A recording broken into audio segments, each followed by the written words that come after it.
శ్మశాన వాటికి అంబులెన్స్లో తండ్రిని తీసుకువచ్చాడు. ఏ తండ్రికి కూడా ఇలాంటి కష్టం రాకూడదు.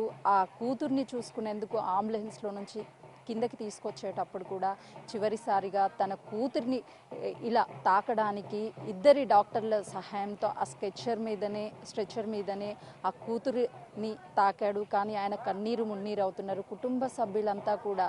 ఎందుకనంటే తండ్రి ఎన్నో ఆశలతో కూతుర్ని చిన్నప్పటి నుంచి పెంచుకున్నాడు. 20 ఏళ్ళ పాటు గారాబంగా పెరిగినటువంటి ఐశ్వర్యాని ఈరోజు చివరిగా ఇలా తను చూస్తానని అనుకోలేదు అని కన్నీరు మున్నీరు అవుతున్నాడు. ఒకవైపు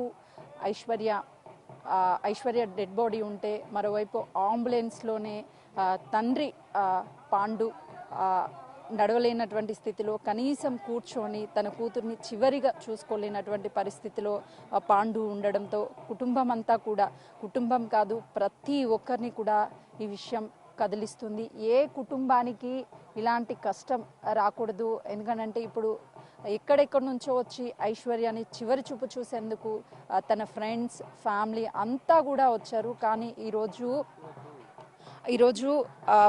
పాండు అంటే ఐశ్వర్య తండ్రి అలా అంబులెన్స్లో హాస్పిటల్ నుంచి కనీసం ఇంటి దగ్గరికి వచ్చి పాపని కల్లారా చూసుకోవడానికి కూడా పాండు రాలేనటువంటి పరిస్థితిలో ఉన్నాడు. ఇక్కడికి అయినా సరే తీసుకువచ్చి తనని చూపించాలి అని చెప్పేసి అంబులెన్స్లో నుంచి తనని ఆ స్ట్రెచ్చర్ మీద కిందకి తీసి ఐశ్వర్యాన్ని చివరిగా తాకుతున్నప్పుడు ఆ కూతురి స్పర్శ అంటే తండ్రి తన కూతురిని పుట్టగానే మొదట తండ్రి చేతుల్లోకి తీసుకొని ముద్దాడతాడు ప్రతి ఒక్క తండ్రి. కానీ చివరి క్షణాల్లో కూడా ఆ తండ్రి ఆ కూతురి యొక్క స్థితిని ఇలా చూస్తాను అని చెప్పేసి ఏ తండ్రి కూడా అనుకోడు. కానీ ఈరోజు చనిపోయినటువంటి ఐశ్వర్యాన్ని ఆ చేత్తో జస్ట్ అలా చివరిగా తాకి ఇక మళ్ళీ అదే అంబులెన్స్లో తనని పెట్టడం, అంత్యక్రియలన్నీ కూడా అంబులెన్స్లో నుంచే చూడడం నిజంగా బాధాకరము. ఏ కుటుంబానికి కూడా చరిత్రలో ఇలాంటిది ఎక్కడా కూడా జరిగి ఉండదు. కానీ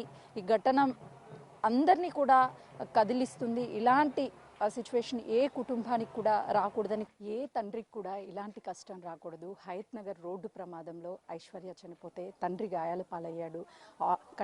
కాళ్ళకి ఆపరేషన్ తీసుకొచ్చి శ్మశాన వాటికి చివరి చూపు కూతుర్ని చూసుకోవడానికి అంబులెన్స్లో వచ్చాడు.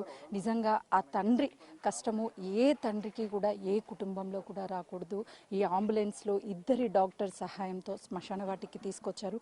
ఇలాంటి సమయంలో అసలుకి తండ్రిని మాట్లాడించడం అనేది కరెక్ట్ కాదు. బట్ ఆ తండ్రితో ఒక్కసారి మాట్లాడించే ప్రయత్నం చేద్దాము. బిగ్ టీవీతో ఎక్స్క్లూజివ్గా ఐశ్వర్య తండ్రి పాండు ఉన్నాడు. ఎలా ఉంది అండి మీ ఆరోగ్యం? పాప చనిపోయింది అమ్మ. నా ఆరోగ్యం ఎట్లున్నా పర్లేదు, పాప లేదు. ఇక అసలుకి ఇంటికి పెద్ద కూతురుగా తను అన్నీ చూసేది, ఈరోజు మీకు కూతురు లేదు. నాకేం చెప్పడానికి వస్తలేదమ్మా. ఏం జరిగింది అసలు ఆ రోజు? ఏం జరగలేదమ్మా. రాంగ్ రూట్లో వచ్చి కొట్టాడమ్మా. మాది ఒక % కూడా తప్పలేదమ్మా. 1% కూడా తప్పలేదు. ఏ న్యాయం అంటే కూతుర్ని తీసుకురాలేము. ప్రతి బస్ స్టాప్ దగ్గర ఫుట్పాత్ వేయాలమ్మా. లేకపోతే జనాలు ఇట్లనే నష్టం జరుగుతూ ఉంటుంది. బండ్లు స్పీడ్గా వస్తాయి, రోడ్డు దాటే వాళ్ళకి ప్రమాదాలు జరుగుతూనే ఉంటాయి. ఫుట్ ఓవర్ బ్రిడ్జ్కి ఐశ్వర్య పేరు పెట్టాలని డిమాండ్ చేస్తున్నారు. ఏం చెప్తారు? చేస్తే చాలా మంచిదమ్మా. ఒక్కసారి కాల్ని చూపించే ప్రయత్నం చేస్తారు. ఎందుకంటే ఏ తండ్రి ఇలాంటి సిచ్యువేషన్లో పాపను చూడడానికి రాడ్లు ఇవన్నీ కూడా. అసలుకి మీ కుటుంబానికి ఇప్పుడు మీరు ధైర్యంగా ఉండాలి. ఏం చెప్తారు? ఏం ధైర్యం చెప్పలేకపోతున్నామ్మా. నాకు పాప నా కళ్ళ ముందే పోయింది. ఇంకేం చెప్పాలి? ఈ పరిస్థితుల్లో అయితే నేను ధైర్యం చెప్పలేకపోతున్నా. ఎప్పుడు తెలిసింది పాప చనిపోయిందని?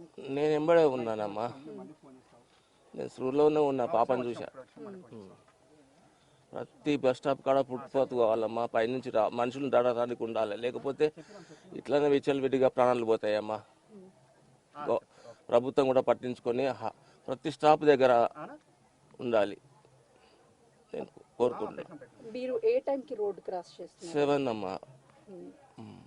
ఎవరు వచ్చారు? అంటే కారు ఓవర్ స్పీడ్ ఏమన్నా ఉందా? కారు స్టడీకి వెళ్తున్నాడు, రాంగ్ రూట్లో వచ్చాడు. ఏం చెప్తారు బిగ్ టీవీ నుంచి? ఏం చెప్పాలమ్మా, ప్రతి బస్ స్టాప్ దగ్గర ఫ్లైఓవర్ ఉండాలమ్మా. అది నేను కోరుకునేది ప్రభుత్వాన్ని. 7 o'clock పొద్దున్నే ఉదయాన్నే పాప ఏం చెప్పేది, తన ఆశయాలు ఏంటి? డాక్టర్ అవ్వాలనుకుందమ్మా. బాగా కష్టపడి చదివింది, అవుతుంది అనుకున్నా నా పాప కూడా.